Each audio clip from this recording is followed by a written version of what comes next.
السلام عليكم ورحمة الله وبركاته. إن الحمد لله نحمده ونستعينه ونستغفره ونعوذ بالله من شرور أنفسنا ومن سيئات أعمالنا. من يهده الله فلا مضل له ومن يضلل فلا هادي له وأشهد أن لا إله إلا الله وحده لا شريك له وأشهد أن محمدا عبده ورسوله. يا أيها الذين آمنوا اتقوا الله حق تقاته ولا تموتن إلا وأنتم مسلمون. يا أيها الناس اتقوا ربكم الذي خلقكم من نفس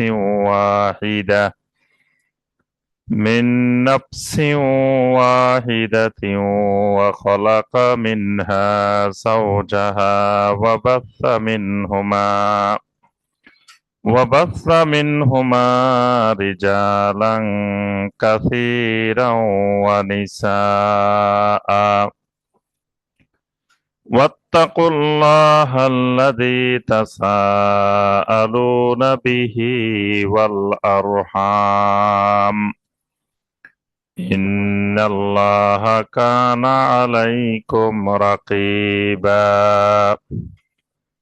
يا أيها الذين آمنوا اتقوا الله وقولوا قولا سديدا يصلح لكم أعمالكم ويغفر لكم ذنوبكم ومن يطع الله ورسوله فقد فاز فوزا عظيما.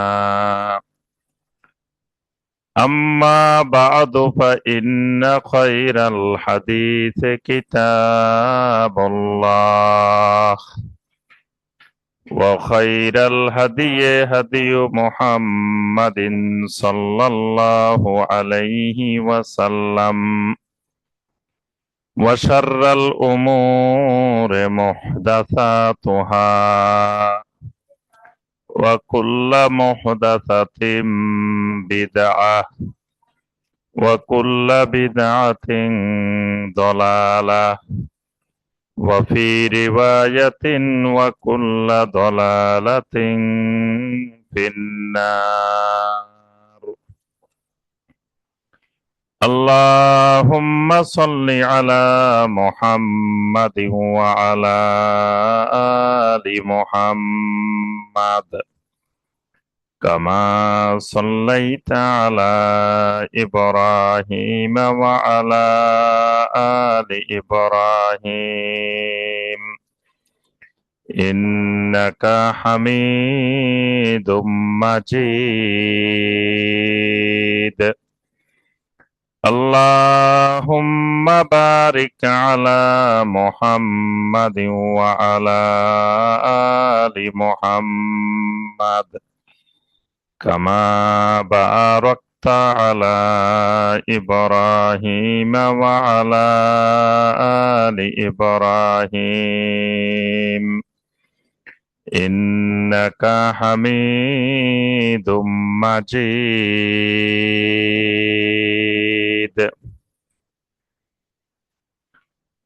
Road to success কর্তৃক আয়োজিত প্রতি মঙ্গলবারের ধারাবাহিক দ্বীনি হালাকা ইলমি মাজলিসে অনলাইন এবং অফলাইনের মাধ্যমে উপস্থিত সম্মানিত দিনদার মুসলিম ভাই এবং বোনেরা, আল্লাহ রাব্বুল আলামিনের দরবারে কোটি কোটি শুকরিয়া, যে মহান রাব্বুল আলামিন আমাদেরকে প্রতি মঙ্গলবারের ন্যায় আজকেও আমাদেরকে নির্দিষ্ট সময়ে আল্লাহ রাব্বুল আলামিনের দ্বীনের অত্যন্ত গুরুত্বপূর্ণ একটি বিষয়ের উপরে সংক্ষিপ্তভাবে আলোচনা করার এবং শোনার যে মহান রাব্বুল আলামিন আমাদেরকে তৌফিক দিয়েছেন, সে মহান রাব্বুল আলামিনের শুকর আদায় করি।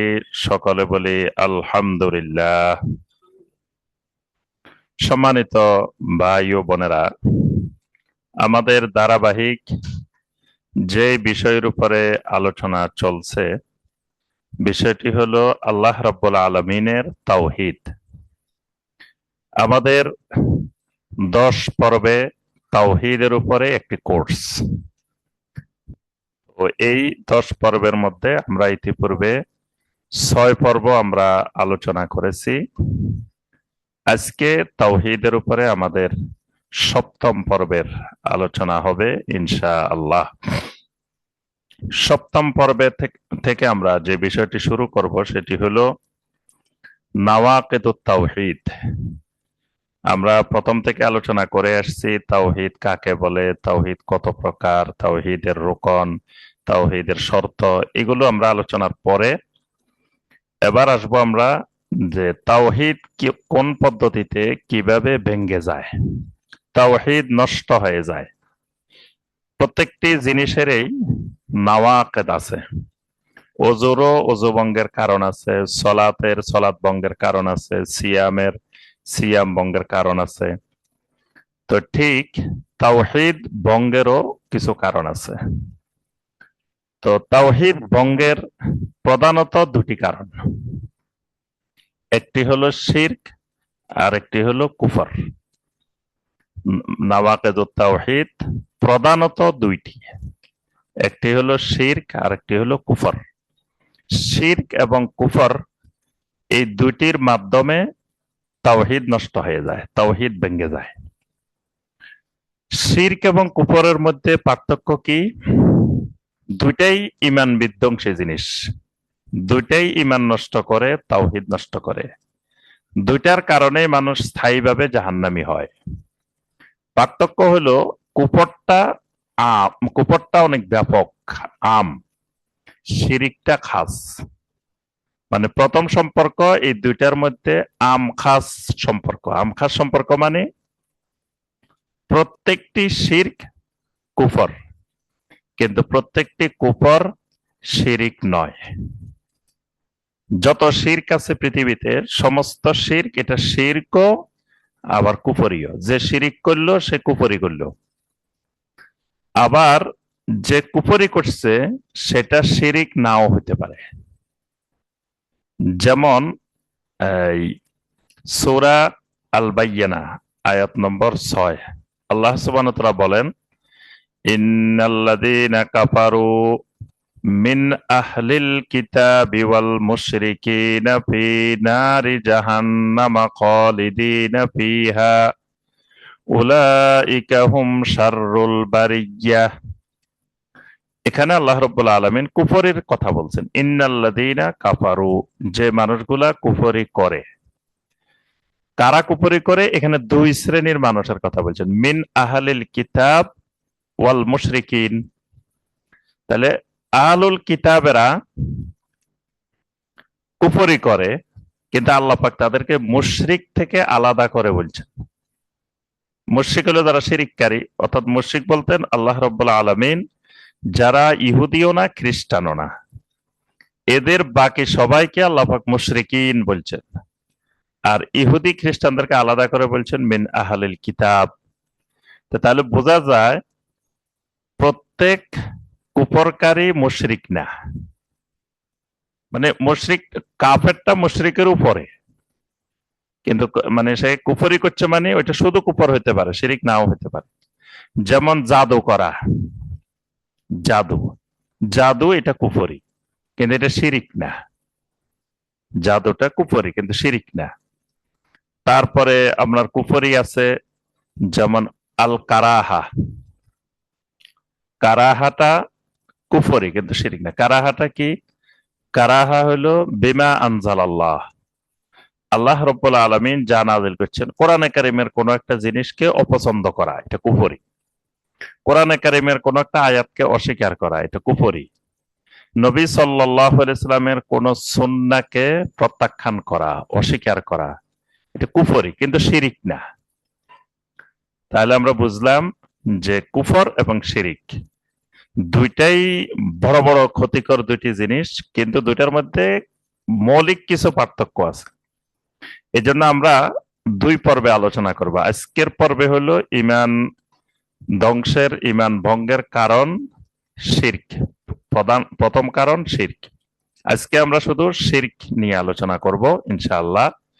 আরেক পর্বে আমাদের আলোচনা হবে কুফর।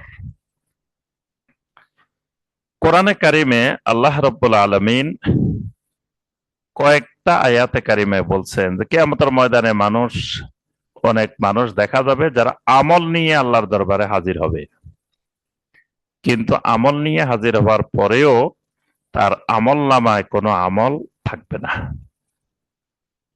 তাহলে এই আমল না থাকার কারণ কি? না থাকার কারণ হলো শিরক। শিরক করলে তার আমল নামায় কোনো আমল থাকে না। কুফরি করলেও তার আমল নামায় কোনো আমল থাকে না। বেদাতি আমল করলে ওই বেদাতি আমলটাও তার আমল নামায় থাকে না। আল্লাহ রাব্বুল আলামিন সূরা আল ফুরকানের 23 নম্বর আয়াতে বলছেন, ওয়াকাদিমনা ইলা মা আমিলু মিন আমালিন ফাজআলনাহু হাবাআম মানসুরা। ওয়াকাদিমনা ইলা মা আমিলু মিন আমালিন, মানে তারা যে আমল করে আমি তাদেরকে আমল সহকারে আমার সামনে নিয়ে আসব। নিয়ে আসার পরে ফাজআলনাহু হাবাআম মানসুরা, এরপরে তার আমলগুলোকে আমি বিক্ষিপ্ত ধূলিকণায় পরিণত করে দিব। বিক্ষিপ্ত ধূলিকণা মানে এগুলো বাতাস আসলে উড়ে চলে যায়, অর্থাৎ তার এই আমলগুলো বিক্ষিপ্ত ধূলিকণার মতো উড়ে চলে যাবে। কেন চলে যাবে? এর মূল কারণ শিরক। শিরকের ভয়াবহতা কোরআন সুন্নাহয় অনেক আলোচনা হয়েছে। তো আমরা সব বিষয় পুরা শিরকের উপরে বিস্তারিত আলোচনা আমাদের হয়তো সম্ভব হবে না, অল্প সময়ের মধ্যে আমরা আলোচনা করব। তো কয়েকটি শিরকের পয়েন্ট আমরা তুলে ধরার চেষ্টা করব। প্রথম পয়েন্ট, যে শিরিক কাকে বলে, শিরকের পরিচয়। 2 নম্বর বিষয়, মানবতার ভিত্তি শিরকের উপরে নাকি মানবতার ভিত্তি তাওহীদের উপরে?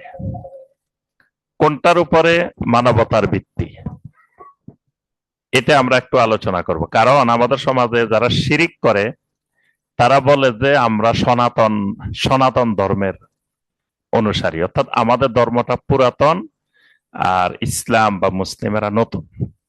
এজন্য তারা নিজেদেরকে সবসময় সনাতন দাবি করে। আসলে শিরিক সনাতন না তাওহীদ সনাতন, এটা আমরা একটা আলোচনা করব, একটা পয়েন্ট। এরপর আলোচনা করব শিরিক করলে অসুবিধাটা কি, ক্ষতিকর দিক শিরকের।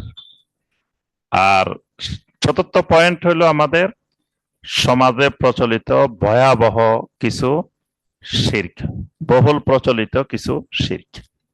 এটার মাধ্যমে আজকে আমাদের শিরকের আলোচনা শেষ করব ইনশাআল্লাহ। প্রথম পয়েন্ট, 1 নম্বর পয়েন্টে আসি, শিরক কাকে বলে, শিরকের পরিচয়। একজন মুসলিম ঈমান আনতে গেলে প্রথমত তাকে একটা কালেমা পড়তে হয়, কালেমা পড়ে ঈমান আনতে হয়, যেটাকে বলা হয় শাহাদা। ইসলামের 5টি রোকন। ইবনে ওমর রাদিয়াল্লাহু তাআলা আনহুমা থেকে বর্ণিত, আল্লাহ রাসূল সাল্লাল্লাহু আলাইহি ওয়াসাল্লাম বলেন, বুনিয়াল ইসলামু আলা খামস, ইসলাম 5টি বিষয়ের উপরে স্থাপিত হয়েছে। 1 নম্বর, শাহাদাতে আল্লাহ ইলাহা ইল্লাল্লাহ ওয়া আন্না মুহাম্মাদার রাসূলুল্লাহ। 1 নম্বরে এই সাক্ষ্যটা দিতে হবে যে আল্লাহ ছাড়া সত্য কোনো মাবুদ নাই, মুহাম্মদ সাল্লাল্লাহু আলাইহি ওয়াসাল্লাম আল্লাহর রাসূল। এজন্য কোনো ব্যক্তি যখন ইসলাম গ্রহণ করতে আসে তা আমরা তাকে পড়াই আশহাদু আল্লাহ ইলাহা ইল্লাল্লাহু ওয়াহদাহু লা শারীকা লাহ ওয়া আশহাদু আন্না মুহাম্মাদান আবদুহু ওয়া রাসূলুহু। এই কালেমাটা যখন পড়াই, এই কালেমার ভিতরে কিন্তু শিরিকের বিষয়টা আমরা প্রথমে আল্লাহ রাব্বুল আলামিনের সাথে ওয়াদাবদ্ধ হয়ে তারপরে আমরা ইসলামে ঢুকি। কি বলি? আশহাদু আল্লাহ ইলাহা ইল্লাল্লাহ, যে আমি সাক্ষ্য দিচ্ছি আল্লাহ ছাড়া সত্য আর কোনো মাবুদ নাই। এতটুকু যথেষ্ট না, এর সাথে আরো দুইটা শব্দ বলতেছে, ওয়াহদাহু লা শারীকা লাহ। ওয়াহদাহু, তার তাওহীদের ভিত্তিতে আল্লাহকে আমি মেনে নিচ্ছি মাবুদ হিসাবে। ওয়াহদাহু মানে একমাত্র মাবুদ হিসাবে, তার তাওহীদের ভিত্তিতে। ওয়াহদাহু মানে তাওহীদ, তাওহীদের বিপরীত লা শারীকা লাহ, যে আমি কখনো আল্লাহ রাব্বুল আলামিনের এই ইবাদতের মধ্যে কখনো আমি শিরিক করব না। তাহলে প্রত্যেকটা মুসলিম ঈমান আনার সাথে সাথে সে শিরকের সাথে পরিচিত হয়ে ওঠে, তার জানা থাকে যে শিরিক কোনো অবস্থায় করা যাবে না। তাহলে শিরিক এক মুসলিমের পরিচিত একটা বিষয়। নবী সাল্লাল্লাহু আলাইহি ওয়াসাল্লামকে আল্লাহ পাক নবীও বানাইলেন, রাসূলও বানাইলেন। সর্বপ্রথম নবী আদম আলাইহিস সালাম, কিন্তু তিনি রাসূল ছিলেন না, তিনি শুধু নবী। আর সর্বপ্রথম নবী এবং রাসূল তিনি হইলেন নূহ আলাইহিস সালাম। এই জন্য মানুষকে আমাদের ময়দানে মানে যখন আল্লাহ রাব্বুল আলামিন নবীদেরকে প্রশ্ন করবেন, তখন আল্লাহ সুবহানাহু ওয়া তাআলা প্রথম নূহ আলাইহিস সালামকে ডাকবেন। নূহ আলাইহিস সালামকে ডেকে আল্লাহ পাক জিজ্ঞেস করবেন হাল বাল্লাগতা, তুমি কি পৃথিবীর মানুষের কাছে রিসালাতের দায়িত্ব পৌঁছিয়ে দিয়েছিলে? নূহ আলাইহিস সালাম বলবেন বালা ইয়া রব, পৌঁছিয়ে দিয়েছি। তখন এরপরে তার উম্মতদেরকে ডাকবেন, তোমাদের কাছে পৌঁছেছিল? বলবে না, আমাদের কাছে তো কোনো রিসালাত কিছুই পৌঁছে নাই, আমরা তো চিনি না, নূহ নামে কাউকে দেখি নাই কোনোদিন। এরপরে আল্লাহ পাক সেখানে অনেকগুলো কথা বলছেন, আমরা সাক্ষ্য দিব সেখানে। তাহলে প্রথম যে ডাকা মানে প্রশ্নটা শুরু হবে সেটা নূহ আলাইহিস সালামকে দিয়ে। কেন? তিনি প্রথম রাসূল। মুহাম্মদুর রাসূলুল্লাহ সাল্লাল্লাহু আলাইহি ওয়াসাল্লাম তিনি নবীও আবার তিনি রাসূলও। তো নবী এবং রাসূল দুইটার ক্ষেত্রে আল্লাহ রাব্বুল আলামিন একসাথে নবী এবং রাসূল বানান না, প্রথমে নবী বানান, তারপরে আল্লাহ পাক রাসূল বানান। তো নবী সাল্লাল্লাহু আলাইহি সাল্লামকে আল্লাহ পাক প্রথম নবী বানাইছেন ইকরা বিসমি রাব্বিকাল্লাযী খালাক, এই 5টি আয়াত দিয়ে প্রথম নবী সাল্লাল্লাহু আলাইহি সাল্লামকে আল্লাহ পাক নবী বানাইছেন। রাসূল হইছেন কোন আয়াত দিয়ে? সূরা আল মুদ্দাসসির। সূরা আল মুদ্দাসসিরের প্রথম দিকের কিছু আয়াতে কারিমা নাজিল করে নবী সাল্লাল্লাহু আলাইহি সাল্লামকে আল্লাহ পাক রাসূলও বানাইছেন। নবী হইলে নবীকে নতুন করে কোনো দায়িত্ব দেওয়া হয় না, আগের রাসূলের যেই দায়িত্ব সেই দায়িত্ব তিনি পালন করবেন, তিনি নবী। কিন্তু যখন তিনি রাসূল হবেন তখন তাকে আল্লাহ পাক আরো কিছু দায়িত্ব দিবেন, অতিরিক্ত কাজ দিবেন, দায়িত্ব দিবেন। রাসূলের দায়িত্বটা নবীর দায়িত্বের চেয়ে অনেক বেশি, এবং রাসূলকে আল্লাহ পাক আলাদা একটা কিতাবও দিবেন। আচ্ছা, নবী সাল্লাল্লাহু আলাইহি সাল্লামকে যেই আয়াতগুলোর মাধ্যমে আল্লাহ পাক রাসূল বানিয়েছেন, সে আয়াতের মধ্যে আল্লাহ পাক বলছেন ইয়া আইয়ুহাল মুদ্দাসসির কুম ফাআনজির ওয়া রাব্বাকা ফাকাব্বির ওয়া সিয়াবাকা ফাতাহহির। ইয়া আইয়ুহাল মুদ্দাসসির, হে বস্ত্রাবৃত নবী, হে আমার খলিল, চাদর মুড়ে রাখা, কম্বল মুড়ে শুয়ে থাকা আমার খলিল, কুম, আপনি উঠে যান, আপনি দাঁড়িয়ে যান, আপনি শুয়ে থাকবেন না। তাহলে কি রাসূল সবসময় শুয়ে থাকতেন? না। তার অর্থ হলো মানে আপনি যেভাবে ভয়ে ভয়ে দিন কাটাইতেছেন, ঝিমিয়ে ঝিমিয়ে দিন কাটাইতেছেন, এভাবে আপনার দিন কাটানো যাবে না। আপনি সজাগ হয়ে শক্ত হয়ে উঠে যান। উঠে কি কাজ করবেন? আপনার কাজগুলো আমি ঠিক করে দিতেছি। আল্লাহ পাক বলতেছেন আমি আপনার কাজ ঠিক করে দিতেছি। তা আপনার 1 নম্বর কাজ কি? ফাআনজির। উঠেই আপনি প্রথম যে কাজটা শুরু করবেন সেটা হলো ফাআনজির, মানে আপনি সতর্ক করবেন। পৃথিবীর মানুষকে সতর্ক করবেন। তো কিসের থেকে সতর্ক করবেন? প্রত্যেকটা তাফসিরে বলা আছে ফাআনজির আনিশ শিরকে। এটা 1 নম্বর কাজ, নবীওয়ালা কাজ। সমস্ত নবী রাসূলদের প্রথম কাজ, 1 নম্বর কাজ, যে পৃথিবীর মানুষকে শিরিক সম্পর্কে সতর্ক করা। দুই সমাজে সতর্ক লাগবে, মানে যেখানে শিরিক নাই সেখানেও শিরিক সম্পর্কে সতর্ক করতে হবে, যেখানে শিরক আছে সেখানেও শিরিক সম্পর্কে সতর্ক করতে হবে। তো যেখানে শিরিক নাই সেখানে কেন সতর্ক করতে হবে? কারণ শিরিক সম্পর্কে সতর্ক না থাকলে বা তারা জ্ঞান না থাকলে এক সময় তাদের অজ্ঞাতসারে তারা শিরিকে জড়িত হয়ে যেতে পারে। এই জন্য দেখা গেছে আদম আলাইহিস সালামের সময় শিরিক ছিল না, পৃথিবীতে 1000 বছর শিরিক ছিল না। তো এখন সবাই মনে করছে শিরিক তো নাই, শিরিক যেহেতু নাই তা আর আমরা শিরিকের আলোচনা করার কি দরকার। আস্তে আস্তে আস্তে আস্তে শিরকের আলোচনা বন্ধ করে দিছে। আর এই বন্ধ করে দেওয়ার কারণে এক পর্যায়ে গিয়ে আবার পৃথিবীতে শিরিক শুরু হয়ে গেছে। শয়তান এই সুযোগটা খোঁজে, মানে যখনই একটু শিরিক সম্পর্কে সতর্ক করা কমে যায়, দাওয়াত কমে যায়, তখন শয়তান মানুষের মধ্যে ওই শিরিকটা আবার অনুপ্রবেশ ঘটায়।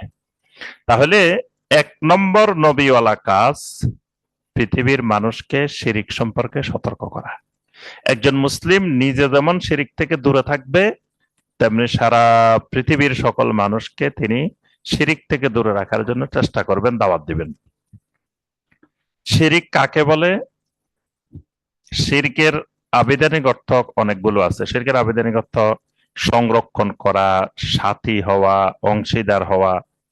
যেমন কোরআনে কারিমে সূরা তাহা 32 নম্বর আয়াতে মুসা আলাইহিস সালামকে আল্লাহ পাক যখন নবী রাসূল বানাইলেন, তো মুসা আলাইহিস সালাম আল্লাহর কাছে দোয়া করলেন যে আল্লাহ ওয়া আশরিকহু ফি আমরি, আল্লাহ আমার ভাইকেও আপনি নবী বানাই দেন। নবী বানাইলে কি সুবিধা হবে? ওয়া আশরিকহু ফি আমরি, তাকে আমার কাজে শরীক করে দেন, মানে আমার কাজটা সে সহ আমরা দুইজনে করব। এখানে শব্দটা আসছে ওয়া আশরিকহু, তাকে শরীক বানাই দেন আমার সাথে। তো এখানে শরীক মানে কি? যে সে আমার সাথী হবে, অংশীদার হবে, একসাথে কাজ করবে। শিরিক মানে সমান করা, সমান সমান। এই জন্য শিরিকের অনেক সংজ্ঞার মধ্যে বলা আছে যে ইস্তাওয়ার রব বাইনাল আব, মানে আল্লাহ বান্দার সমান হয়ে যাওয়া, এটাও একটা শিরক। তো যেমন আরবে একটা প্রবাদ বাক্য আছে তরিকুম মুশতারাক, মানে যৌথ একটা রাস্তা, সবার অধিকার আছে। তো এরকম রাস্তাকে আরবিতে বলে তরিকুম মুশতারাক, মানে এটা মুশতারাক রাস্তা, শিরিকি রাস্তা। শিরিকি রাস্তা মানে এই রাস্তা সবার অংশীদার আছে, সবাই হাঁটতে পারবে, এটা যৌথ মালিকানা, এটার কোনো নির্দিষ্ট মালিকানা নাই। তারপরে আপনার শিরিক শব্দের অর্থ অংশ, শ্রেণী, ভাগ। যেমন হাদিসের মধ্যে আসছে মান আতাকা শিরিকান লাহু ফি আবদিন, যে ব্যক্তি যৌথভাবে ক্রয় করা কোন গোলামের অংশ আজাদ করে দিল, মানে একটা গোলাম কিনছে দুইজনে মিলে, তো একজনে আবার তার অংশ বিক্রিও করে দিতে পারে, এক গোলামের 2 বা ততোধিক মালিকও থাকতে পারে। তো এখানে শব্দটা আসছে মান আতাকা শিরকান, এই শিরিক মানে অংশ। আমরা একটা লেনদেন আছে মোশারাকা, বাইয়ে মোশারাকা, এই যে কোম্পানিকে আরবিতে বলে শারিকা। শারিকা আরব দেশে সব শারিকা, অমুক শারিকা অমুক শারিকা, মানে এটা একটা কোম্পানি। তো কোম্পানির আরবি শারিকা। শারিকা মানে কি? শেয়ার, মানে অনেকে মিলে একটা ব্যবসা বা একটা কোনো কিছু গড়ে তুলছে, এটা হলো শারিকা, সবাই শরিক আছে। আবার মোশারাকা, মোশারাকা হলো কয়েকজন মিলে একটা ব্যবসা বাণিজ্য গড়ে তুলছে, সবার এখানে অংশীদারিত্ব আছে, এরকম লেনদেনে অংশগ্রহণ করার নাম মোশারাকা। একটা মোদারাবা, একটা মোশারাকা। মোদারাবার মধ্যে যিনি টাকার মালিক ওনার অংশ থাকে না, যিনি টাকার মালিক উনি টাকা থাকে, কিন্তু যিনি মোদারিব তার টাকা থাকে না, তিনি শুধু শ্রম দেন। আর মোশারাকার মধ্যে এখানে সবাই টাকা, সবাই শ্রম শ্রম যদি না দিতে পারে তাহলে যে শ্রম দিবে তাকে আলাদা টাকা দেওয়া হবে, কিন্তু মালিকানার মধ্যে সবাই মোশারাকা থাকবে। তাহলে আমরা বুঝলাম শিরিক, শিরিক শব্দের আবিধানিকত্ব। শরঈ ভাবে শিরিক কাকে বলে, একেবারে সংক্ষিপ্ত সংজ্ঞা, যেটি শাইখ বিন বাজ রাহেমাহুল্লাহ যেই সংজ্ঞাটা দিয়েছেন শিরিকে, সেটি হলো আন্নাহু তাশরিকু গায়রিল্লাহ মা আল্লাহ ফিল ইবাদাহ। এটা মুখস্থ করতে সুবিধা, মুখস্থ রাখতে। আন্নাহু তাশরিকু গায়রিল্লাহ মা আল্লাহ ফিল ইবাদাহ, তিনটা শব্দ মুখস্থ করলে এটা মুখস্থ হয়ে যায়। আন্নাহু তাশরিকু গায়রিল্লাহ মা আল্লাহ ফিল ইবাদাহ, মানে গায়রুল্লাহকে আল্লাহর সঙ্গে ইবাদতের মধ্যে অংশীদার করার নাম শিরক। গায়রুল্লাহকে আল্লাহর সাথে ইবাদতের মধ্যে অংশীদার করার নাম শিরক। গায়রুল্লাহ কি? আল্লাহ রাব্বুল আলামিন ছাড়া যা আছে সব গায়রুল্লাহ। সমস্ত ফেরেশতা গায়রুল্লাহ, সমস্ত নবী রাসূল গায়রুল্লাহ, সমস্ত মানুষেরা গায়রুল্লাহ, তারপরে জিনেরা গায়রুল্লাহ, যত গাছপালা তরুলতা যা আছে এগুলো সব গায়রুল্লাহ। এরকম গায়রুল্লাহকে মা আল্লাহ, আল্লাহর সঙ্গে যদি শরীক করা হয় কিসের ক্ষেত্রে? ফিল ইবাদাহ, ইবাদতের মধ্যে, তখন এটা হয়ে যায় শিরক। ডক্টর সালেহ আল ফাওজান হাফেজাহুল্লাহ তিনি তার কিতাব দুরুসুন ফি শারহে নাওয়াকিদিল ইসলাম, তিনি তার এই কিতাবে শিরকের সংজ্ঞা দিয়েছেন এভাবে যে শিরক হলো সরফু শাইইন মিন আনওয়াইল ইবাদাহ লিগাইরিল্লাহি আযজা ওয়া জাল, ইবাদতের প্রকার সমূহের মধ্য থেকে যে কোনো একটি ইবাদত গায়রুল্লাহর জন্য সাব্যস্ত করা, এটাকে বলা হয় শিরক। তাহলে আমরা বুঝলাম শিরিক কাকে বলে। আচ্ছা, এবার আসি আমরা 2 নম্বর পয়েন্ট, যে পৃথিবীতে কি আগে শিরিক প্রতিষ্ঠা হয়েছে না পৃথিবীতে আগে তাওহীদ প্রতিষ্ঠা হয়েছে?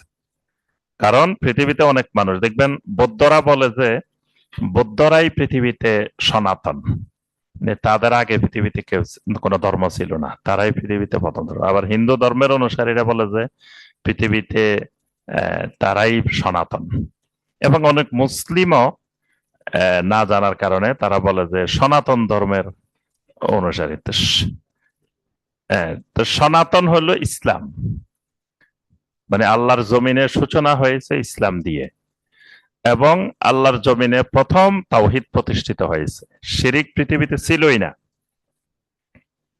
আল্লাহ রাব্বুল আলামিন একটা আয়াত, যে আয়াতটি নবী সাল্লাল্লাহু আলাইহি ওয়াসাল্লাম সবসময় আলোচনা শুরুতে তেলাওয়াত করতেন, সূরা আন-নাসার 1 নম্বর আয়াত, ইয়া আইয়ুহান নাসু তাকু রাব্বাকুমুল্লাযী খলাকাকুম মিন নাফসিন ওয়াহিদাহ, হে মানুষেরা, ইয়া আইয়ুহান নাস, হে মানুষেরা, ইত্তাকু রাব্বাকুম, তোমরা তোমাদের রবকে ভয় করো। কোন রব? আল্লাযী খলাকাকুম মিন নাফসিন ওয়াহিদাহ, যিনি তোমাদেরকে সৃষ্টি করেছেন নফসে ওয়াহিদা থেকে। নফসে ওয়াহিদা হইলেন আদম আলাইহিস সালাম, একটি আত্মা থেকে, একটি নফস থেকে তোমাদেরকে সৃষ্টি করছেন। তো এই নফসে তো প্রথম, আদম আলাইহিস সালাম তো তাওহীদের উপরেই পৃথিবীতে এসেছেন, এবং আদম আলাইহিস সালাম প্রথম নবীও ছিলেন। তিনি যেমন একটা হাদিস মুসনাদে আহমদে এসেছে, আবু যর রাদিয়াল্লাহু তাআলা আনহু বলেন, আমি একদিন নবী সাল্লাল্লাহু আলাইহি ওয়াসাল্লামকে বললাম, ইয়া রাসূলুল্লাহ আইয়ুল আমবিয়াই কানা আউয়াল, নবীদের মধ্যে সর্বপ্রথম নবী কে ছিলেন? নবী সাল্লাল্লাহু আলাইহি ওয়াসাল্লাম বললেন, আদম, আদম জমিনে প্রথম নবী। কুলতু ইয়া রাসূলুল্লাহ ওয়া নাবিয়্যুন কানা, আমি বললাম যে তিনি কি নবী ছিলেন? নবী সাল্লাল্লাহু আলাইহি ওয়াসাল্লাম বললেন, নাম নাবিয়্যুন মুকাল্লামুন, আদম খালি নবী না, তিনি এমন নবী ছিলেন যার সাথে আল্লাহ রাব্বুল আলামিন কথা বলেছেন। মানে মুসা আলাইহিস সালামের সাথে যেমন কথা হয়েছে, আদমের সাথে ডাইরেক্ট কথা হয়েছে। আদম আলাইহিস সালাম নাবিয়্যুন মুকাল্লাম, নবী সাল্লাল্লাহু আলাইহি ওয়াসাল্লামের সাথে যেমন ডাইরেক্ট কথা হয়েছে মেরাজের রাত্রিতে, ঠিক আদমের সাথেও আল্লাহ রাব্বুল আলামিন সরাসরি কথা বলছেন। আদমকে সৃষ্টি করার পরে আল্লাহ পাক বলছেন, ইয়া আদম উসকুন আনতা ওয়া যাওজুকাল জান্নাহ, আদম তুমি এবং তোমার স্ত্রী জান্নাতের মধ্যে বসবাস করতে থাকো, যেখানে মনে চায় খাইতে থাকো, তবে ওয়ালা তাকরাবা হাযিহি শাজারা, এই গাছটার কাছে যেও না। তাহলে বোঝা যায় যে পৃথিবীতে প্রথম মানুষ আদম আলাইহিস সালাম। তো যে ব্যক্তি এটা বিশ্বাস করবে যে প্রথম মানুষ আদম, আদম আবার নবীও ছিলেন, তাহলে অবশ্যই তিনি তাওহীদের উপরে ছিলেন। তাহলে পৃথিবীতে তাওহীদ প্রথম এসেছে। পৃথিবীতে আল্লাহ রাব্বুল আলামিন মানুষকে প্রথম নির্দেশ দিয়েছেন তাওহীদের, মানে মানবতাকে প্রথম নির্দেশ আল্লাহর তাওহীদের। যেমন সূরা আল বাকারা 213 নম্বর আয়াতে এসেছে, আল্লাহ পাক বলছেন কানান নাসু উম্মাতাও ওয়াহিদা, মানুষ ছিল এক উম্মত, এক উম্মাহ। এক উম্মাহ মানে কি? তাওহীদি উম্মাহ। তারা সবাই ছিল তাওহীদের উপরে প্রতিষ্ঠিত এক উম্মাহ। এরপরে পরবর্তীতে এসে আস্তে আস্তে শিরকের আবিষ্কার হয়েছে।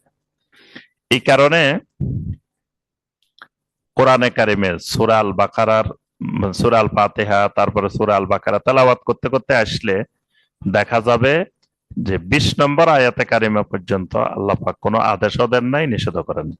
21 নম্বর আয়াতে প্রথম আদেশ, এবং আদেশটা কাদের উদ্দেশ্যে? সমগ্র মানবতার উদ্দেশ্যে। এই আদেশটা তাওহীদের আদেশ। ইয়া আইয়ুহান নাসু উবুদু রাব্বাকুম আল্লাযী খলাকাকুম ওয়াল্লাযীনা মিন ক্বাবলিকুম লাআল্লাকুম তাত্তাকুন। এখানে প্রথম মানবতাকে আল্লাহ পাক আদেশ করছেন তাওহীদের। প্রথম নিষেধাজ্ঞা সূরা আল বাকারার 22 নম্বর আয়াত, সেটি হলো শিরকের। ফালা তাজআলু লিল্লাহি আনদাদা ওয়া আনতুম তা'লামুন, জেনে শুনে তোমরা আল্লাহর সমকক্ষ নির্ধারণ করিও না। মানবতাকে আল্লাহ রাব্বুল আলামিন ফিতরতগতভাবে, জন্মগতভাবে তাওহীদ দিয়ে দুনিয়াতে পাঠান। তাহলে পৃথিবীতে যে শিশুটা জন্মগ্রহণ করে, নতুন ভাবে দুনিয়াতে আসে, সে তাওহীদ নিয়ে জন্মগ্রহণ করে। তারপর তার মা বাবা তাকে ইহুদি বানায়, খ্রিস্টান বানায়, মজুসি বানায়। সূরা রুমের 30 নম্বর আয়াতে আল্লাহ পাক বলছেন ওয়া আকিম ওয়াজহাকা লিদ-দীনি হানিফা ফিতরাতাল্লাহিল্লাতী ফাতারান নাসা আলাইহা। হে নবী, আপনি একনিষ্ঠ হয়ে দ্বীনের জন্য নিজেকে প্রতিষ্ঠিত রাখেন। আল্লাহর ফিতরত, যেই ফিতরতের উপরে আল্লাহ সমস্ত মানুষকে সৃষ্টি করেছেন, মানে আল্লাহর ফিতরতটা হলো তাওহীদ। এই ফিতরতের উপরে সমগ্র মানবতাকে আল্লাহ রাব্বুল আলামিন সৃষ্টি করেছেন। নবী সাল্লাল্লাহু আলাইহি ওয়াসাল্লাম বলছেন কুল্লু মাউলুদিন ইউলাদু আলাল ফিতরা, প্রত্যেকটা মানব শিশু ফিতরতের উপরে জন্মগ্রহণ করে, মানে তাওহীদের উপরে জন্মগ্রহণ করে। তাহলে মানবতার ভিত্তি হলো তাওহীদের উপরে। হাদিসে কুদসির মধ্যে আসছে, আল্লাহ রাব্বুল আলামিন বলেন ওয়া ইন্নী খালাকতু ইবাদি হুনাফা কুল্লাহুম, আমি সমস্ত আমার বান্দা বান্দীদেরকে সৃষ্টি করেছি হানিফ করে। হানিফ মানে একনিষ্ঠ, শিরিক মুক্ত আল্লাহর ইবাদতকারী। ওয়া ইন্নাহুম আতাতহুমুশ শায়াতিন, এরপরে তাদের কাছে শয়তান আসলো, ফাজতালাতহুম আন দীনহিম, তাদেরকে তাদের দিন থেকে সরাই দিল। দিন থেকে সরাই দিল মানে ওই তাওহীদ থেকে সরিয়ে আস্তে আস্তে তাদেরকে শিরকের দিকে নিয়ে গেল।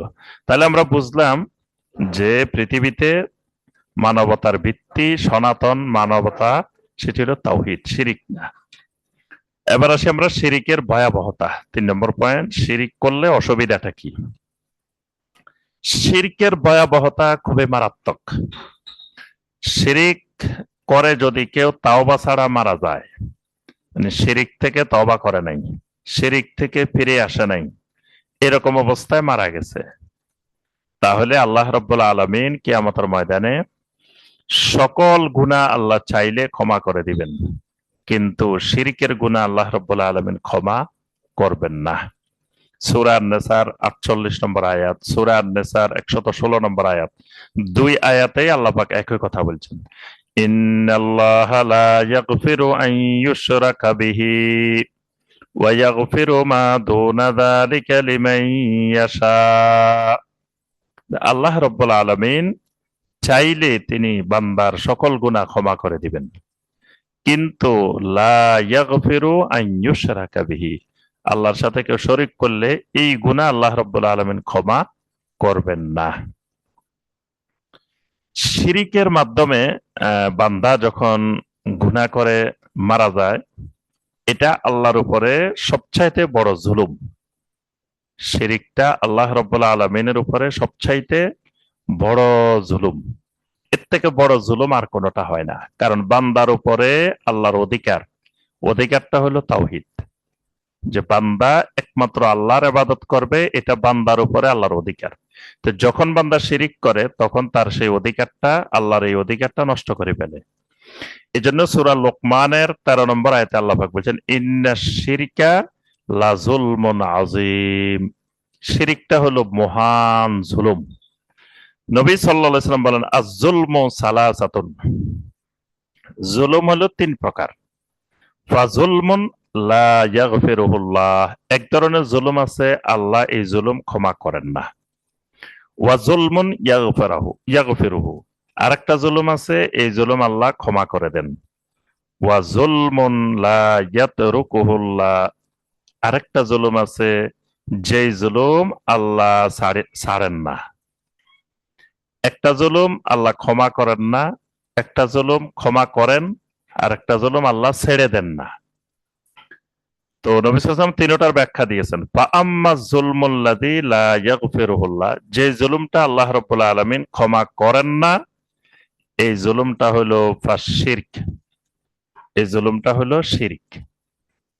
এবং সাথে সাথে নবী সাল্লাল্লাহু আলাইহি ওয়াসাল্লাম দলিলও পেশ করেন যে আল্লাহ পাক বলছেন, ইন্নাশ শিরকা লা যুলমুন আযীম, যে শিরক হলো মহান জুলুম। আরেকটা জুলুম, ওয়া আম্মা যুলমুল্লাযী ইয়াগফিরুহুল্লাহ, আরেকটা জুলুম যেটা আল্লাহ পাক ক্ষমা করেন, সেটি হলো ফাযুলমুল ইবাদ লিআনফুসিহিম ফীমা বাইনাহুম ওয়া বাইনা রাব্বিহিম।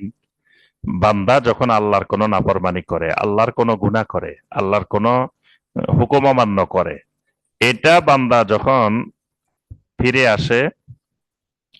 এসে যখন আল্লাহর কাছে তওবা করে, তখন আল্লাহ এটা ক্ষমা করে দেন। আরেকটা জুলুম আছে, ওয়া আম্মা যুলমুল্লাযী লা ইয়াতরুকুহুল্লাহ, আরেকটা জুলুম যেটা আল্লাহ পাক ক্ষমা করেন না, যেটা আল্লাহ পাক বান্দাকে ছেড়ে দেন না, সেটা হলো ফাযুলমুল ইবাদে বা'দিহিম বা'দা, এক বান্দা আরেক বান্দার উপরে যে জুলুম করে, হাত্তা ইয়াদিনা লিবা'দিহিম মিন বা'দ, যতক্ষণ পর্যন্ত না ওই বান্দা বান্দাকে ক্ষমা না করে, ততক্ষণ আল্লাহ রাব্বুল আলামিন বান্দাকে ক্ষমা করেন না, ছেড়ে দেন না। বান্দা ক্ষমা করলে তারপরে আল্লাহ তাকে ছেড়ে দেন। হ্যাঁ, বান্দার হক, এটাও জুলুম। আচ্ছা, শিরক এমন এক অপরাধ, যেই অপরাধের কারণে তার রক্ত, সম্পদ আর আমানত থাকে না। মানে এক মুসলিমের উপরে আরেক মুসলিমের সম্পদ, রক্ত, মান সম্মান, এগুলো আমানত। কিন্তু যখন কেউ শিরিক করে, তখন আর এগুলো আমানত থাকে না, এগুলো হালাল হয়ে যায়। নবী সাল্লাল্লাহু আলাইহি ওয়াসাল্লাম বলছেন, মান বাদদালা দীনাহু ফাকতুলুহু, যে লোক তার দিন বদলে ফেলে তাকে হত্যা করে ফেলো। আরো এই ব্যাপারে অনেকগুলো আয়াত আছে। যে শিরিক করবে, আল্লাহ রাব্বুল আলামিন তার জন্য আল্লাহর জান্নাতকে হারাম করে দেন। আল্লাহ সুবহানাহু ওয়া তাআলা সূরা আল মায়েদার 72 নম্বর আয়াতে কারিমা বলছেন, ইন্নাহু মান ইউশরিক বিল্লাহি ফাকাদ হাররামাল্লাহু আলাইহিল জান্নাতা ওয়া মাওয়াহুন নার, যে ব্যক্তি আল্লাহর সাথে শিরিক করবে, আল্লাহ তার জন্য আল্লাহর জান্নাত হারাম করে দেন এবং জাহান্নাম তার আবাসস্থল হয়ে যায়, ঠিকানা হয়ে যায়। নাউযুবিল্লাহ। শিরকের মাধ্যমে বান্দা জীবনে যত আমল করেছে সমস্ত আমলগুলো নষ্ট হয়ে যায়। মানে একটা শিরিক করলে তার যত আমল আছে অতীতের সমস্ত আমল নষ্ট হয়ে যায়। সূরা আল আনআমের সূরা আজ-জুমারের 65 নম্বর আয়াত, এখানে আল্লাহ পাক বলছেন, ওয়ালাকাদ উহিয়া ইলাইকা ওয়া ইলাল্লাযীনা মিন ক্বাবলিকা লাইন আশরাকতা লাইহবাতান্না আমালুক ওয়া লাতাকুনান্না মিনাল খাসিরিন। আমি আপনার কাছেও ওহী নাযিল করি, আপনার আগেও আমি ওহী নাযিল করে এই কথাটা জানিয়ে দিয়েছি, অর্থাৎ প্রত্যেক নবী রাসূলের কাছে এই মর্মে ওহী নাযিল করেছি যে লা ইন আশরাকতা লাইয়াহবাতান্না আমালুক, যদি বান্দা শিরিক করো তোমার সমস্ত আমল বিনষ্ট হয়ে যাবে।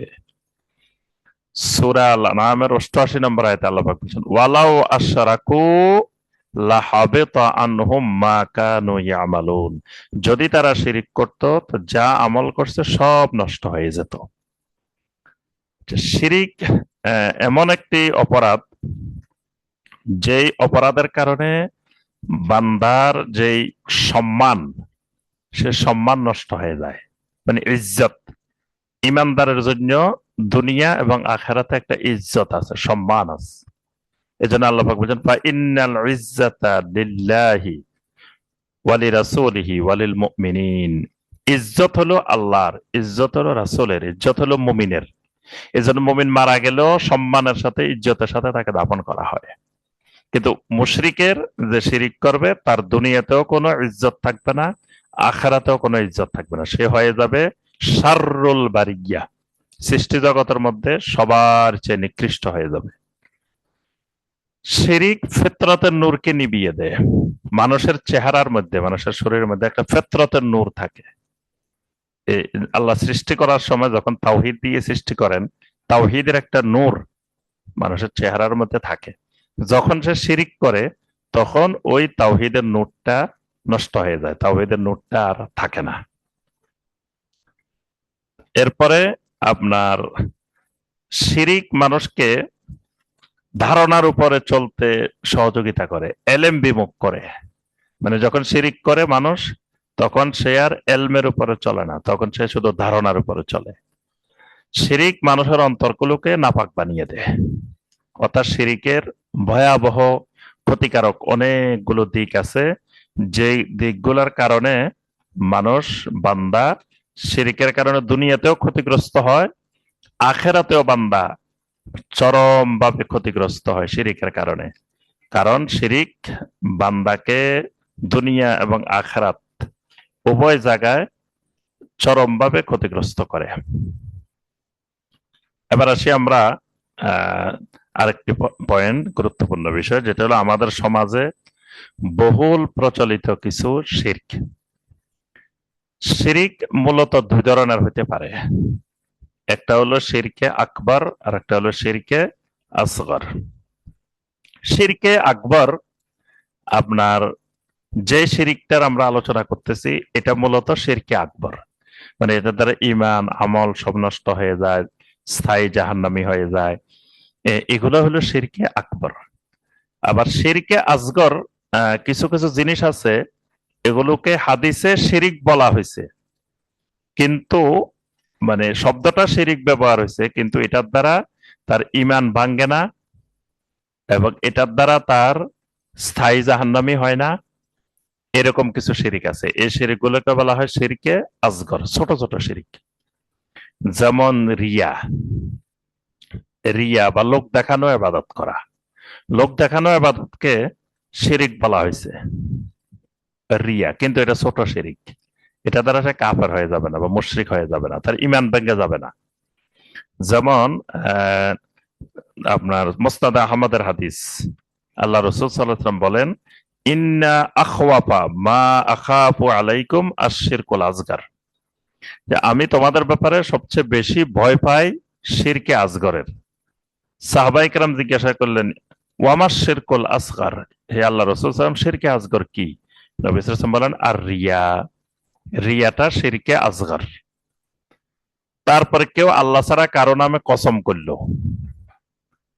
আল্লাহ ছাড়া কারো নামে কসম করলে শিরিক হয়, কিন্তু এই শিরিকটা শিরকে আসগর, এটা শিরকে আকবর হবে না। তারপরে আপনার কেউ যদি বলে যে মাশা আল্লাহ ওয়াশি ইতা, আল্লাহ যা চান আর আপনি যা চান, মানে আল্লাহর সাথে আপনাকে সম্পৃক্ত করা, অথবা বলা যে উপরে আল্লাহ নিচে আমার এই ছেলেটা, এটাও শিরিক, কিন্তু এই শিরিকটা হবে শিরকে আসগর। তারপরে তিয়ারায় বিশ্বাস করা, মানে শুভ অশুভ, কল্যাণ অকল্যাণে বিশ্বাস করা, যে কোনো জায়গায় যাইতেছে, হঠাৎ পাখি ডাক দিছে, তো বললো যে আজকে যাত্রাটা শুভ হবে না, যেহেতু পাখি ডাক দিছে, এটাও শিরিক, কিন্তু এটা শিরকে আসগর। কোন একটা কথা বলছে, টিকটিকি ডাক দিয়ে উঠছে, কয় দেখো আমার কথা টিকটিকিও জানে এটা যে সঠিক। তাহলে টিকটিকির ডাককে বিশ্বাস করা এটাও শিরিক। তারপরে আপনার রবিবারে বাঁশ না কাটা, যে রবিবার দিন বাঁশ কাটবে না, বাঁশ বিক্রিও করবে না, যে এই দিন কাটলে বাঁশ নষ্ট হয়ে যাবে। তো এই যে প্রকৃতির ক্ষমতায় বিশ্বাস করা, এটাও শিরিক, কিন্তু শিরিকটা শিরকে আসগর। দোকানে সকালবেলায় বাকিতে বিক্রি করবে না, প্রথম কাস্টমার বাকি নেই, এটাও শিরিক, কিন্তু এটা শিরকে আসগর। এরকম যত তিয়ারা, এগুলাকে বলা হয় তিয়ারা। নবী সাল্লাল্লাহু আলাইহি ওয়াসাল্লাম বলছেন আত্মীয়ারা তো শিরকুন, আত্মীয়ারা তো শিরকুন, আত্মীয়ারা তো শিরকুন, এগুলো শিরিক, কিন্তু শিরিকটা হবে শিরিকে আসগর। গণকের কথায় বিশ্বাস করা, গণকে কিছু বলছে, এটাও শিরিক, কিন্তু এটা শিরিকে আসগর। তাবিজ, রশি, তাবিজ, কবর, সুতা, তাগা, এগুলো শিরকে আসগর। মানে যদি কেউ কোরআনে কারিমের আয়াত দিয়ে তাবিজ দেয় এবং তাবিজের উপরে তাওয়াক্কুল না করে, তাবিজ কেমনে আল্লাহর রহমত লাভের, আল্লাহর অনুগ্রহ লাভের একটা মাধ্যম মনে করে, তাহলে এটা শিরিক হবে, কিন্তু শিরিকটা হবে শিরিকে আসগর, এটা বড় শিরিক হবে না। কিন্তু যদি কোরআন ছাড়া অন্য কিছু দিয়ে লেখে এবং তাবিজের উপরে যদি তাওয়াক্কুল করে, তাবিজকে যদি ক্ষমতাবান মনে করে, তখন এটা হয়ে যাবে শিরকে আকবর। তাহলে এরকম আমরা জানি অনেকগুলো শিরকে আসগর আছে। শিরকে আকবর আমাদের সমাজে বহুল প্রচলিত, যেগুলো শিরকে আকবর। কালো না লাল? ও হ্যাঁ, এটাও শিরিক হবে, কিন্তু এটা মানে যদি মনে করে যে এটার কোনো ক্ষমতা নাই, এটার আল্লাহ এটার মাধ্যমে হয়তো ভালো করবেন, এরকম বিশ্বাস করলে শিরকে আসগর হবে। আর এটার ক্ষমতা বিশ্বাস করলে তখন শিরকে আকবর হয়ে যাবে। মানে একই জিনিসের মধ্যে শিরকে আকবরও হতে পারে, শিরকে আসগরও হতে পারে। এবার আসি আমরা শিরকে আকবর, কিছু শিরকে আকবর যেগুলো আমাদের সমাজে বহুল প্রচলিত। যেমন একটা শিরকে আকবর আমাদের সমাজে আল্লাহ ছাড়া অন্যকে সেজদা করা, এটা আমাদের বাংলাদেশে বহুল প্রচলিত। মানুষ মাজারে গিয়ে কবরের সামনে সেজদা করে, তারপরে জীবিত অনেক পীর সাহেব সেজদা নেওয়ার জন্য বসে থাকে, তাকে সেজদা করে। এইভাবে আল্লাহ ছাড়া কাউকে সেজদা করা, এটা শিরকে আকবর। কারণ সেজদা এটা আল্লাহ রাব্বুল আলামিনের একটি গুরুত্বপূর্ণ ইবাদত। সেজদা ফরজ ইবাদত। দৈনিক আল্লাহর একজন বান্দার উপরে, বান্দের উপরে 34টা সেজদা করা ফরজ। কারণ 17 রাকাত নামাজ প্রত্যেক বান্দা বান্দের উপরে দৈনিক ফরজে আইন। তো 17 রাকাত নামাজে 34টা সেজদা, তাহলে এই 34টা সেজদা প্রতিদিন করা আল্লাহর বান্দা বান্দের উপরে ফরজে আইন। তাহলে কত গুরুত্বপূর্ণ ইবাদত। নবী সাল্লাল্লাহু আলাইহি ওয়াসাল্লাম বলেন, আকরাবু মা ইয়াকুনুল আবদু ইলা রাব্বিহি ওয়া হুয়া সাজিদুন, যে বান্দা আল্লাহ রাব্বুল আলামিনের সবচাইতে নিকটবর্তী হয় যখন বান্দা সেজদারত অবস্থায় থাকে। তো তাহলে বোঝা যায় যে সেজদারত অবস্থায় বান্দা যখন থাকে আল্লাহর সবচেয়ে মুকাররাবিন হয়ে যায়। এবং একটা সেজদা না করার কারণে, আল্লাহর এই নির্দেশ অমান্য করার কারণে ইবলিস শয়তানে পরিণত হয়েছে, শয়তানুর রাজিমে পরিণত হয়েছে। তাহলে সেজদা কত গুরুত্বপূর্ণ, আল্লাহর একটি ইবাদত। এই সেজদাটা আল্লাহ ছাড়া কাউকে করা যাবে না। সূরা ফুসসিলাতের 37 নম্বর আয়াত, আল্লাহ পাক বলেন, লা তাসজুদু লিশ-শামসি ওয়ালা লিল-কামার ওয়াসজুদু লিল্লাহিল্লাযী খালাকাহুন্না ইন কুনতুম ইয়্যাহু তা'বুদুন, যে বান্দা সূর্যকে, চন্দ্রকে সেজদা করিও না। কারণ যুগে যুগে অনেক মানুষ পৃথিবীতে সূর্যকে সেজদা করত, চন্দ্রকে সেজদা করত। এই জন্য এই দুটার কথা আল্লাহ পাক নির্দিষ্ট করে বলছেন যে এই দুটাকে সেজদা করবা না, বরং সেজদা করবে কাকে? ওয়াসজুদু লিল্লাহিল্লাযী খালাকাহুন্না, যিনি চন্দ্র, সূর্য, সমস্ত মাখলুকাতকে যিনি সৃষ্টি করেছেন, সেজদা করবে একমাত্র তাকে। ইন কুনতুম ইয়্যাহু তা'বুদুন, যদি তোমরা সত্যিকার অর্থে একমাত্র আল্লাহর ইবাদত করো। নবী সাল্লাল্লাহু আলাইহি সাল্লামকে সাজদা করলেও শিরকে আকবর হবে। এই জন্য সাহাবীরা কোনোদিন জীবনে নবী সাল্লাল্লাহু আলাইহি সাল্লামকে একবারও সাজদা করেন নাই। একবার নবী সাল্লাল্লাহু আলাইহি সাল্লামকে সাজদার জন্য সাহাবায়ে কেরাম অনুমতি চেয়েছিলেন। হাদিসটি মুসনাদে আহমদে এসেছে, মাজমাউজ জাওয়ায়েদে এসেছে। আম্মা জানা আয়েশা বর্ণনা করেন যে আন্না রাসূলুল্লাহি সাল্লাল্লাহু আলাইহি ওয়াসাল্লাম কানা ফি নাফারিন মিনাল মুহাজিরিন ওয়াল আনসার। একবার নবী সাল্লাল্লাহু আলাইহি ওয়াসাল্লাম এমন জায়গায় ছিলেন যেখানে আনসারেরাও ছিলেন, মুহাজিরেরাও ছিলেন। ফাজাআ বাঈরুন, এমন সময় একটা উট আসলো। ফাসাজাদা লাহু, উটটা এসে নবী সাল্লাল্লাহু আলাইহি ওয়াসাল্লামকে দেখে একেবারে মাথা ঝুঁকাই দিছে, একটা উট এসে। তো তখন সাহাবায়ে কেরাম বলে উঠলেন, ফাকালা আসহাবুহু ইয়া রাসূলুল্লাহ তাসজুদু লাকাল বাহাইম ওয়াশ শাজার। হে নবী, আপনাকে দেখি চতুষ্পদ জন্তুও সাজদা করে, আপনাকে গাছও সাজদা করে। ফানাহনু আহাক্কু আন নাসজুদা লাকা, আমরা আপনাকে সাজদা করার ব্যাপারে তো বেশি হকদার, আমরা একটু আপনাকে সাজদা করতে চাই। তখন আল্লাহ রাসূল সাল্লাল্লাহু আলাইহি ওয়াসাল্লাম উত্তরে বললেন, উবুদু রাব্বাকুম ওয়া আকরিমু আখাকুম। দুইটা বাক্য বলছেন, উবুদু রাব্বাকুম ওয়া আকরিমু আখাকুম। তোমরা ইবাদত করো তোমাদের রবের, আর তোমাদের ভাইকে সম্মান করো।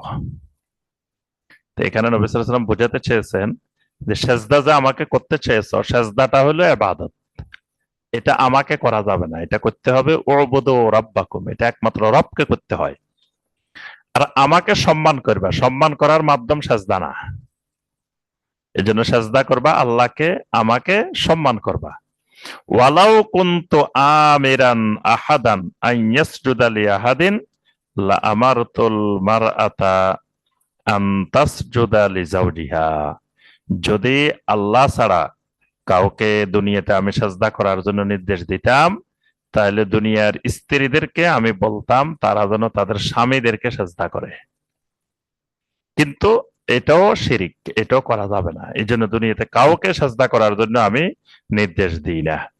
তাহলে এই যে মানুষগুলো সাজদা করে বিভিন্ন জায়গায় জায়গায়, এই সাজদার মাধ্যমে মানুষগুলোর ইমান চলে যাবে, তাদের ইমানও নষ্ট হয়ে যাবে এবং তাদের আমলও সব বাতিল হয়ে যাবে। কবরের পাশে তাওয়াফ করা, এটাও একটা বড় ধরনের শিরিক। আমাদের সমাজে অনেক মানুষ কবরের পাশে তাওয়াফ করে। দেখবেন যে অনেক মানুষ আছে যারা কবরের পাশে তাওয়াফ করে। বিশেষ করে আমাদের সমাজে যেখানে যেখানে ওরস হয়, এই ওরস গুলোতে সেখানে রাত্রিবেলায় জিকির করে করে আপনার এই জিকিরের মাধ্যমে আল্লাহর ঘরের চতুর্পাশে, এই কবরের চতুর্পাশে তাওয়াফ করা হয়। কবরের চতুর্পাশে ঘুরে ঘুরে তাওয়াফ করা এটা শিরকে আকবার। কারণ আল্লাহ রাব্বুল আলামিন সূরা আল হজ্জের 29 নম্বর আয়াতে কারিমে আল্লাহ পাক বলেছেন, ওয়ালিয়াতাওয়াফু বিল বাইতিল আতিক, তোমরা তাওয়াফ করো শুধুমাত্র আমার এই ঘরের। তাহলে আল্লাহর ঘর ছাড়া পৃথিবীর আর কোথাও তাওয়াফ নেই, অর্থাৎ কোন ঘরের চারিপাশে ঘুরে ঘুরে ইবাদত করা যাবে না। পৃথিবীর যে কোনো মসজিদের পাশেও যদি ঘুরে ঘুরে ইবাদত করে তাও সেটা শিরক হবে। কারণ আল্লাহ রাব্বুল আলামিন তাওয়াফের জন্য একটা ঘরকে নির্দিষ্ট করে দিয়েছেন এবং তাওয়াফ আল্লাহর একটি গুরুত্বপূর্ণ ইবাদত। এই কারণে এই যে কবরের পাশে যে তাওয়াফ গুলো হয় আমাদের সমাজে, আমাদের দেশে, এটা শিরকে আকবার। আল্লাহ রাব্বুল আলামিন ছাড়া কারো কাছে দোয়া করা, এটাও একটা শিরকে আকবার। দোয়া দুই ধরনের হয়, একটা হলো দোয়াউল ইবাদা আর একটা হলো দোয়াউল মাসআলা। দোয়াউল ইবাদা হলো যত আল্লাহর ইবাদত আছে সবগুলার নাম দোয়া, মানে যত আল্লাহর ইবাদত আছে সমস্ত ইবাদতের নাম দোয়া। সূরা আল আম্বিয়ার 117 নম্বর আয়াত আল্লাহ পাক বলেছেন, ওয়ামাই ইয়াদউ মাআল্লাহি ইলাহান আখারা লা বুরহানা লাহু বিহি। যারা আল্লাহর সঙ্গে অন্য কোন মাবুদকে ডাকে, মানে এখানে শব্দটা আল্লাহ পাক ব্যবহার করেছেন ওয়ামাই ইয়াদউ। এই ওয়ামাই ইয়াদউ মানে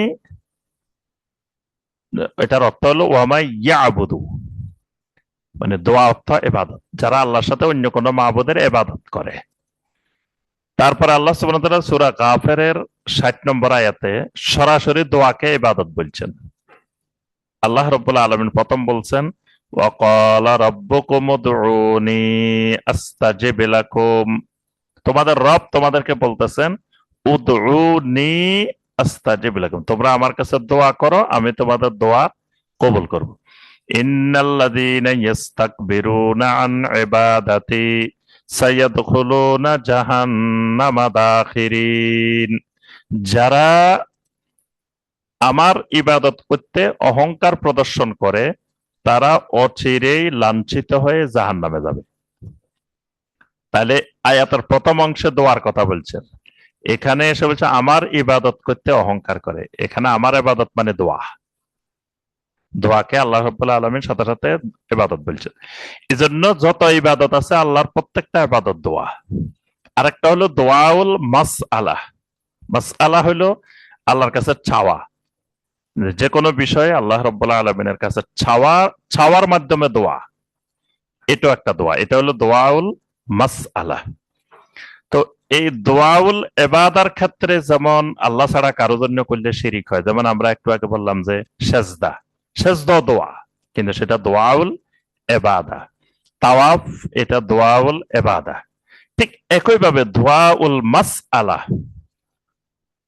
কেউ যদি কারো কাছে কোনো কিছু কামনা করে, যে তার সন্তান কামনা করে, তার ছেলে মেয়ে হইতেছে না, যে খাজা বাবার কাছে সন্তান কামনা করলো, আজমির চলে গেল, মঈনুদ্দিন চিশতি রাহমাহুল্লাহর কাছে সন্তান কামনা করলো।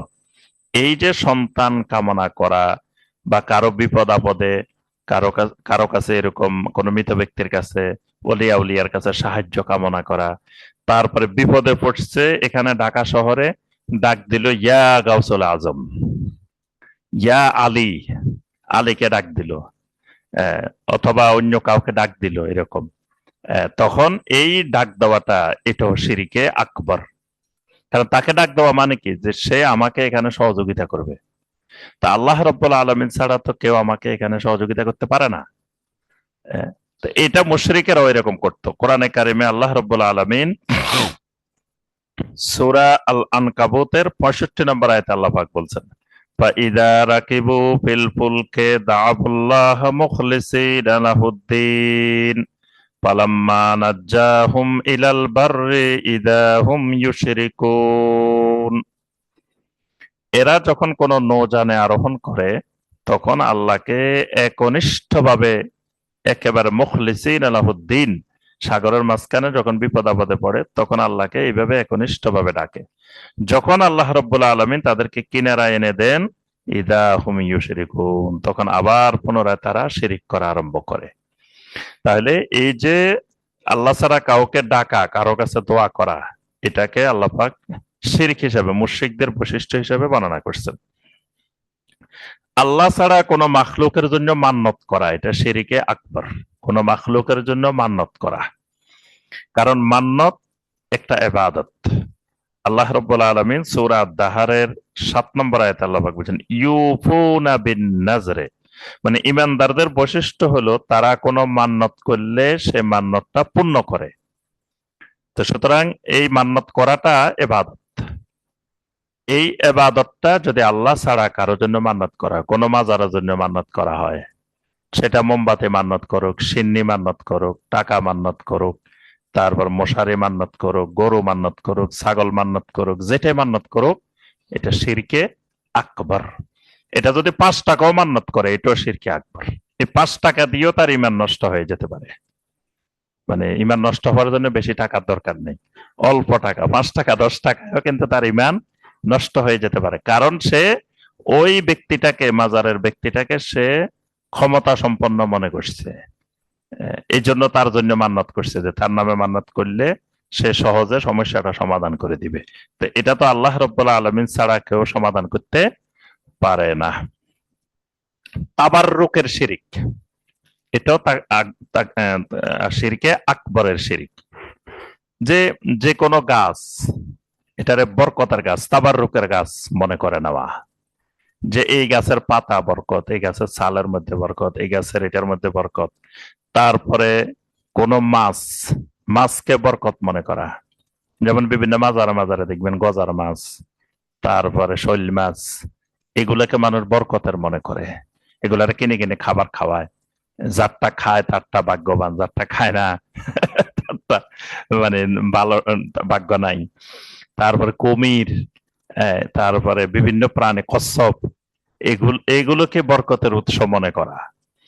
তারপরে আপনার খাবারকে তাবাররুক বানানো, ওয়াজ মাহফিলের শেষে খাবার দিবে, এটা খাবার জন্য মানুষের মারামারি, যত জায়গায় খাবারের আয়োজন হয় মাহফিলের পরে দেখা যায় যে কি মারামারি মানুষের এই একটা খাবারের জন্য।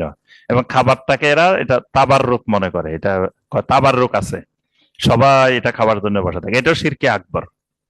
খাবার কখনো তাবাররুক হয় না, খাবার কখনো কোনো খাবারকেই তাবাররুক মনে করা যাবে না। তারপরে আলেম ওলামাদেরকে দামাত বারাকাতুহুম মনে করা, মানে আলেম ওলামারও বরকতের গাছ। এটা আমাদের দেশে খুব বেশি, যে যে কোনো আলেমের নামের পরে দিয়ে লেখা থাকে দা বা। দা বা মানে দামাত বারাকাতুহুমুল আলিয়া, মানে তার সুউচ্চ বারাকাত অব্যাহত থাকুক। এই যে তাকে বরকতের উৎস মনে করা, এজন্য মানুষ তার হাত ধরলে মোসাফা করলে বরকত মনে করে।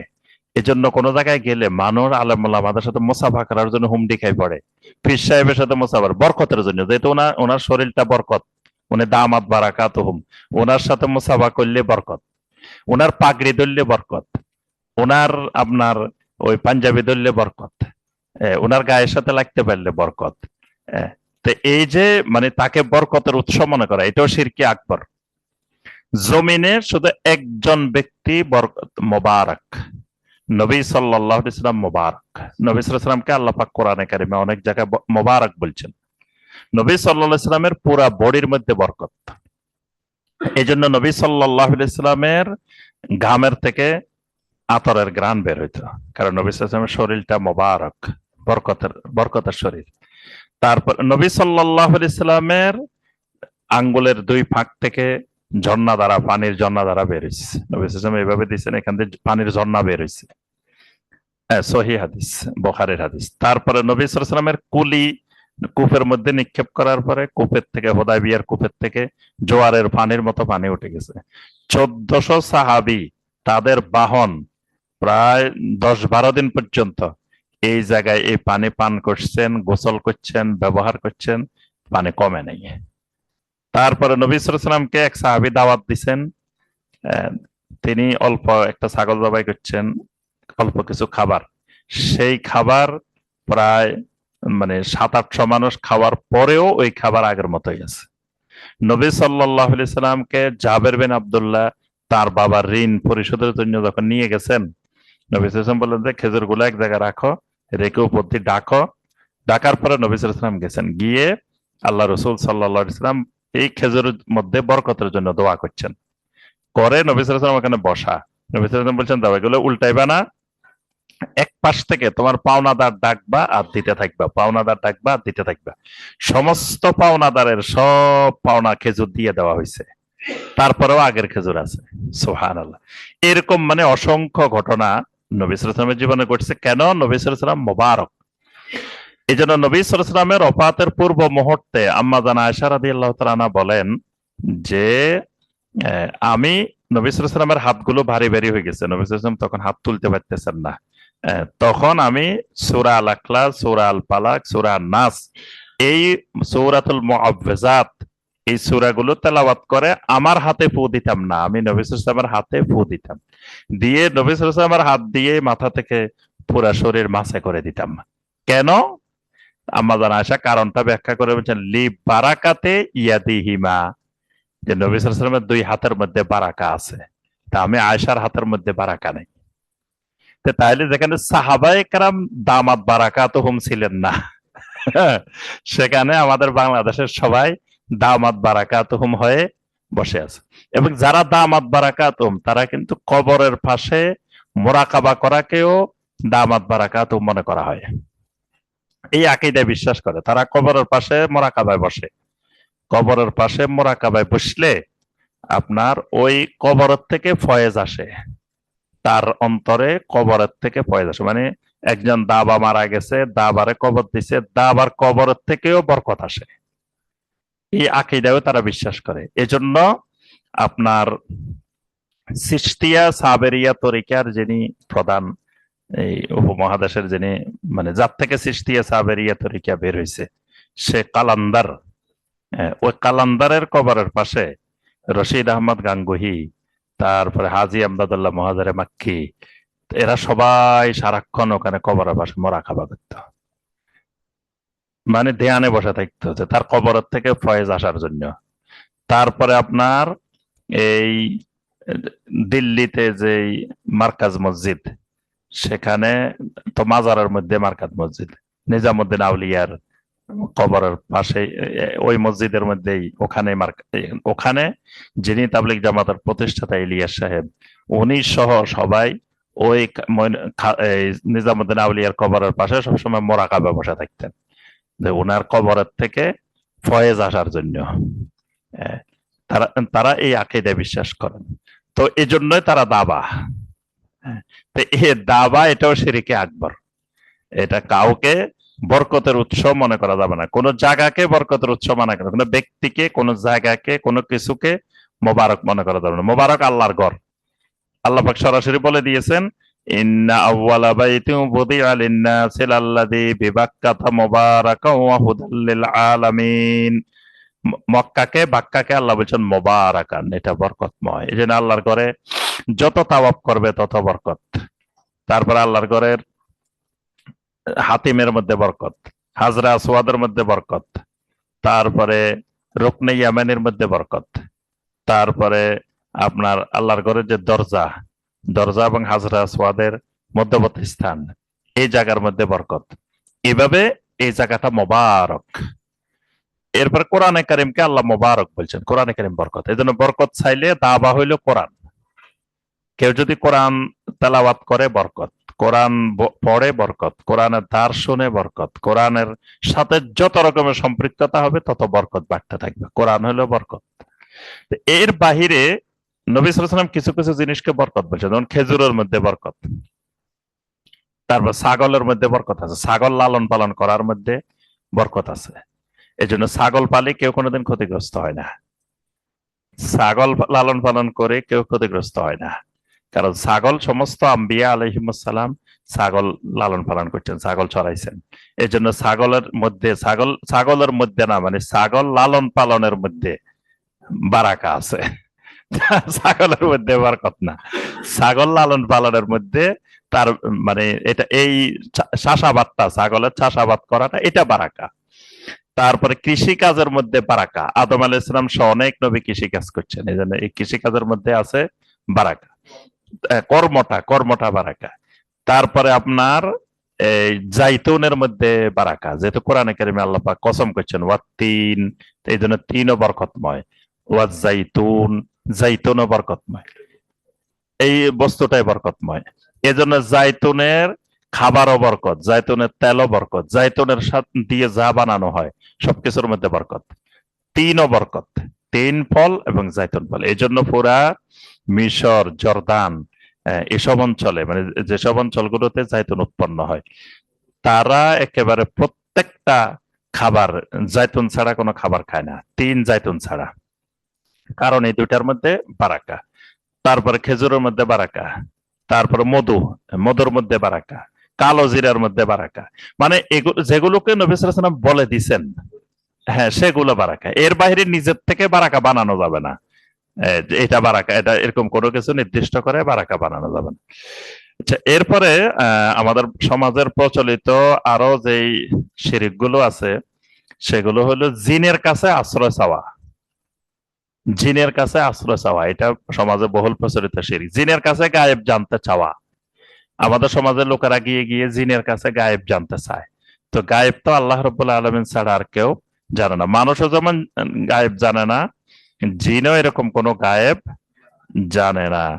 তারপরে কোন কবরের কাছে নিয়ে পশু জবাই করা।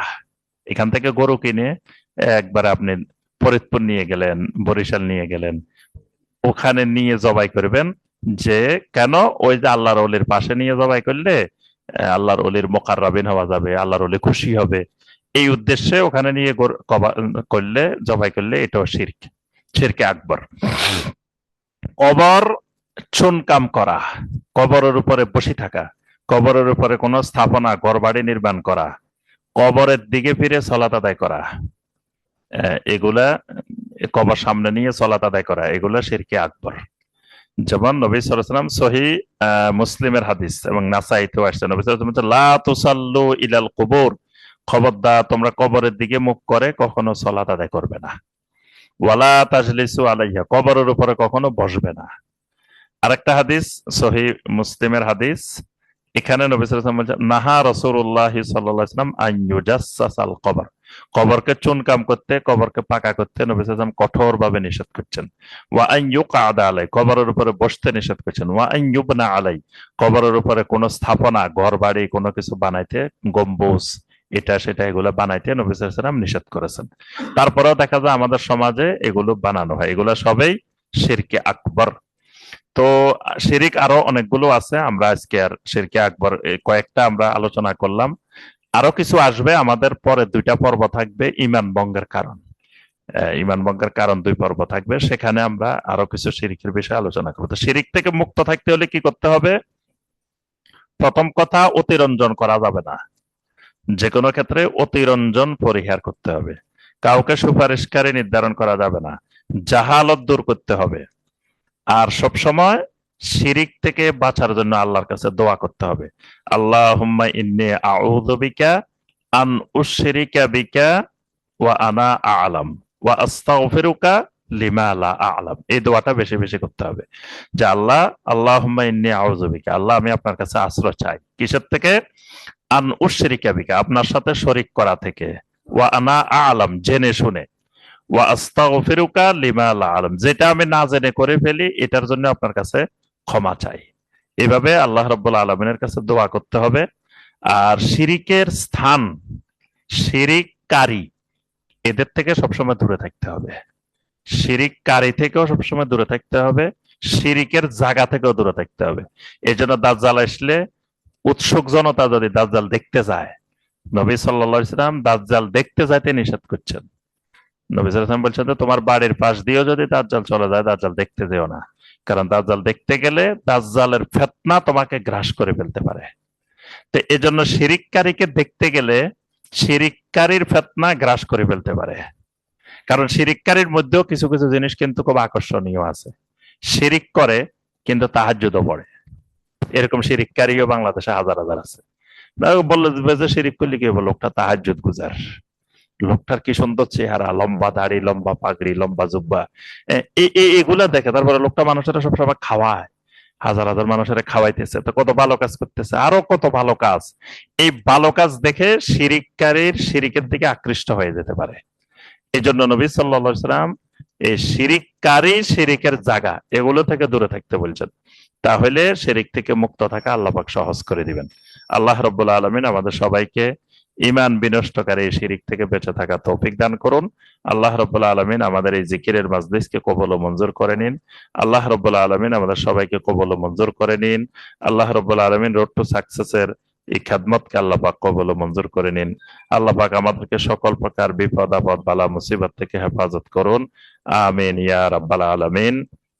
সুবহানাকা আল্লাহুম্মা বিহামদিকা আশহাদু আল্লা ইলাহা ইল্লা আনতা আস্তাগফিরুকা ওয়া আতুবু ইলাইক।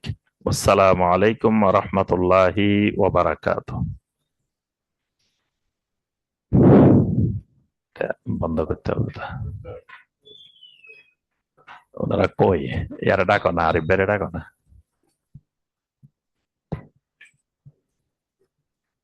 বন্ধ করে নাই তো, এটা তো চালু, অনলাইনেও চালু সব।